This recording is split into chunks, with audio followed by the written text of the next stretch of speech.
नमस्ते, श्रावूस किचनमध्ये तुमचे स्वागत आहे. आज मी बनवत आहे लाल माठची भाजी.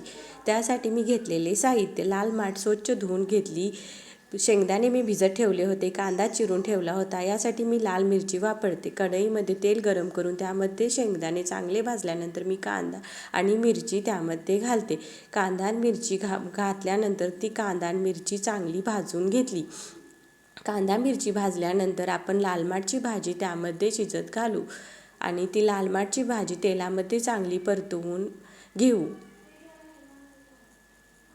लाल माठची भाजी चांगली भाजल्यानंतर ती आपण झाकण ठेवून शिजत घालू. शिजल्यानंतर ती लाल माठची भाजी